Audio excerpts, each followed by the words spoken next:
Welcome into Chicago Bears Now. I'm your host, Harrison Graham. My God, another offensive display from the Bears on Monday Night Football. You know how many points the Bears scored as an offense against the Vikings? 6. Cordero Patterson ran a kickback for the other 7 in a 19-13 loss on Monday Night Football. I've got instant reaction for you guys. Yeah, Nick Foles got carted off the field late. We will talk about that as well. But man, it is ugly. It is hard to watch this Chicago Bears team play week in and week out. And you know why? It's so frustrating because this team and the broadcast team on ESPN, Louis Riddick, Greasy, Steve Levy, and those guys for ESPN, they mentioned it. And Riddick said specifically, this team has a defense that can win championships. But this offense is a joke. This offense is absolutely embarrassing. They tried Bill Lazor this week, calling plays for the first time. Hey, I know it's only one game. You guys still think Matt Nagy's the main problem here? I don't. I'm not saying he's a solution, but look, when you have a bad offensive line and a bad quarterback, this is what you get. This is what you get in today's National Football League, and this team's cooked. This team is absolutely cooked. Like, it's just, I think even the defense is getting deflated at this point. Like, they're like, what do we have to do? We get 2 turnovers, 3 points off those turnovers. You sack Kirk Cousins a few times. You hold Dalvin Cook to like 3.5 yards per carry in this game, and still you lose at home. Like, in a game you have to make the playoffs. Like, it's just a disaster. I don't know where this team goes from here. You go into the bye week at 5-5. Look, you were sitting at 5-1, and a lot of people said it was fraudulent. Said it's been the schedule. It's really going to kick into gear now. They're going to get exposed. Well, they were right. This team has lost 4 games in a row. Got blown out against the Rams. You had your chance against the Saints. That was the turning point, in my opinion. After you got blown out on Monday Night Football in LA, you came back home against the Saints. You started hot. You got that game into overtime. Couldn't finish it. That was a missed opportunity. Lost last week to Tennessee, and now this team's cooked. Like, you lose at home to Minnesota. I know the Vikings are playing better, but you got to win that game if you're serious about making the playoffs. Now you're 5-5. You're 3 games back in the division. You're a couple of games back in the wild card hunt. Like, I just don't see it. I'll ask you guys this question. I'll make this the pinned comment on today's video. Will the Bears make the playoffs? Type Y for yes. Type N for no. I think it's a pretty clear answer. The answer is no. The answer is no. But I'll let you guys reply to the pinned comment, and then I'll give my thoughts. Y for yes or N for no. My answer is no. This Chicago Bears football team will not make the playoffs in 2020. They're done. You can't start 5-1 and lose 4 in a row. Can't do it. NFC's too competitive this year. Guys, Seattle is 6-3 right now, and they're the 7th seed. Okay? They're the 7th seed. Rams are 6-3. Cardinals, Saints, Bucks. It's too crowded. You're not catching the Packers in the division, even though you play them twice. You think this team's beating the Packers twice? I don't think this team's beating the Packers once. Like, yeah, there's winnable games down the stretch. You got Minnesota again. Not confident about that game on the road. But you got the Jags. You got the Texans. You got some easy-ish games. And that's why this is a nightmare scenario for Chicago. This is a nightmare because you're going to win a couple more games. You'll probably get to 7-9, maybe even 8-8 for a second straight year. And then you're going to be drafting like 15th overall. Trevor Lawrence, no chance. Justin Fields, he's going to be gone. Trey Lance, even Zach Wilson, these dudes may not be available by the time you draft in the first round. And now, where does that leave you? Where does that leave you? You know, we talk about Nick Foles tonight. He was just abysmal again tonight. This Bears offense before, a chunk completion to Ryan Nall from Tyler Bray and at the very end there had 14 yards in the second half. 14. So 30 total after that Nall completion? Like, my goodness, it's embarrassing to watch this team play on offense. They're setting the sport back 25 years. Nick Foles ain't the answer anymore. Nick Foles carted off.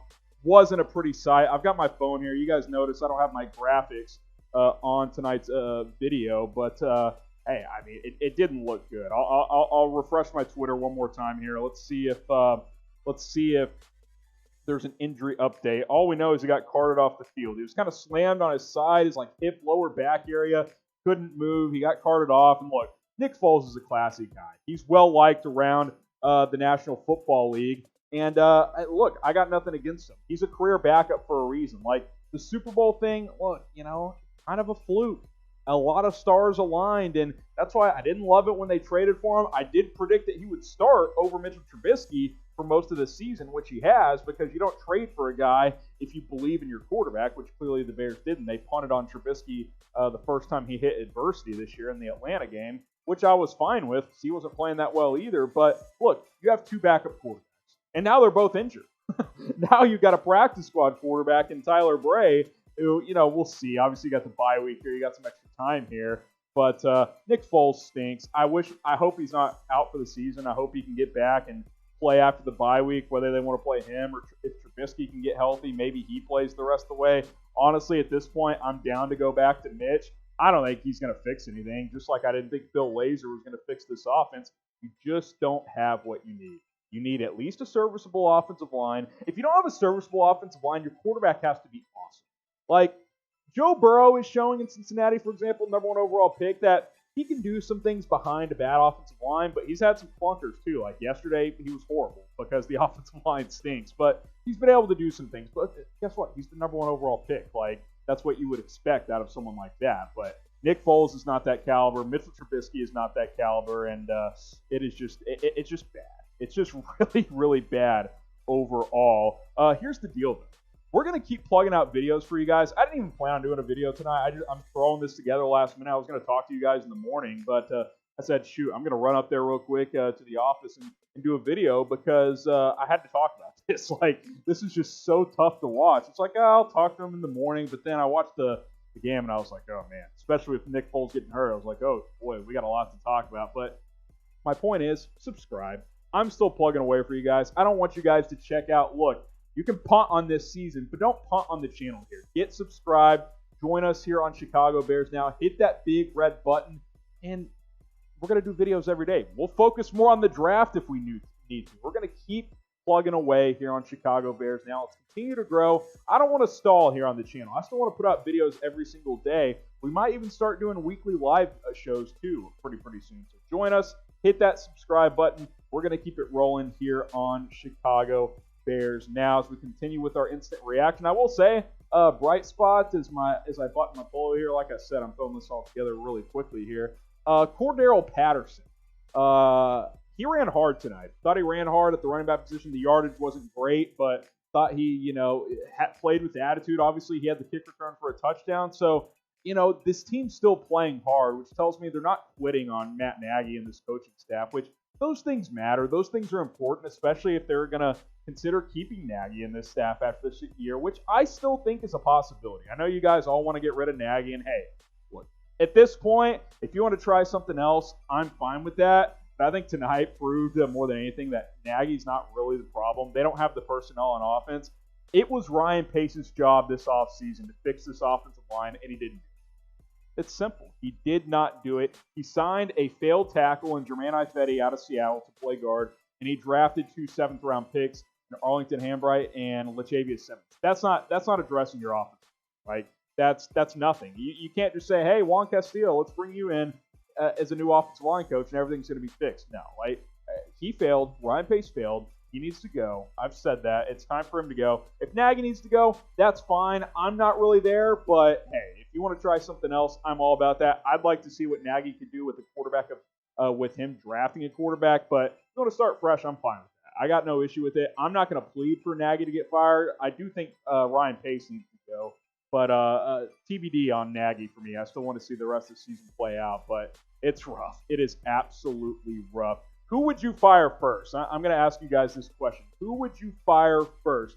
Type 1 for Ryan Pace. Type 2 for Matt Nagy. You're the Bears owner. You're Virginia McCaskey. Who would you fire first? 1 for Nagy, or 1 for Pace, 2 for Nagy. Let me know down in the comments section. And while you guys are doing that, continue to get your votes in Nagy or McCaskey there. Go ahead and get going with our partners, Bet Rivers here at chatsports.com/betil or chatsports.com/bet Like I said, I'm solo producing, doing this on the fly here. If you're in the state of Indiana or in Illinois, get going with Bet Rivers, 100% deposit match. You can sign up and deposit from anywhere, but to actually place a bet, you must be in the state of Indiana or in Illinois. They're going to give you a 100% deposit match. What does that mean? You put down $200, they'll give you an additional $200 for free. It's a great deal. If you're in Indiana, chatsports.com/betin is the link for you. If you're in Illinois, chatsports.com/betil is the link for you. I keep giving you my Bears betting advice. Take the under every game. Nailed it again tonight. Made some more money from Bet Rivers, and you guys can too at chatsports.com/betil or chatsports.com/betin, depending on if you're in Indiana or Illinois. Those are the links for you. A couple of final thoughts. Thank God the bye week's here. Don't have to watch the Bears next week because it's so hard to watch. Like, you watch a lot of these teams in the NFL. Like, Minnesota is giving up almost 30 points per game, and the Bears scored 6 points on offense. Like, it's so bad. It's so bad. By the way, what in the world was that third down call from Bill Lazor on the last chance the Bears had? I'm not counting the Foles injury Tyler Bray series. The one before where they Anthony Miller had the nice punt return, and on 3rd and 2.5, they run a bubble screen for a loss of 5. And then on 4th down, Foles just slightly overthrows Anthony Miller. Maybe he could have caught it. It was a tough catch. I thought Foles actually made a good play to avoid pressure and throw the ball out there and give him a chance. That 3rd down call, wow. Bubble screen behind the line of scrimmage on 3rd and 3. I thought that was really poor from Bill Lazor. I think he was fine overall calling the plays tonight, but he's not the savior. You just don't have the personnel you need. There's 32 teams in the NFL. I bet there's 32 quarterbacks better than what the Bears have, whether it's Trubisky or Foles. I bet there are 32 quarterbacks across the league better than what Chicago has, and that's very problematic. You cannot win in this league with not even horrible quarterback play, which is what the Bears have, but even bad quarterback play. You got to be at least stable at the quarterback position, and the Bears aren't. And it's as simple as that. We're going to get signed off here on Chicago Bears Now. I want to remind you guys to subscribe to the channel before we sign off. It's youtube.com/Bears Now. Hey, things are tough right now. I'm going to keep doing videos. Even if the Bears lose out, we'll just start doing mock drafts every week. We'll gear up for the draft, whatever it is. Stay with us. Bears are still 5-5. Weirder things have happened. You got the bye week. Maybe some things can come together here, but it's rough right now. I'd be lying if I said I was optimistic about a playoff push here, but we will have to wait and see. And, hey, it's going to happen. We're going to be talking about it, so hit that subscribe button. I'm Harrison Graham. I'm signing off here on Chicago Bears Now. We will see you very, very soon.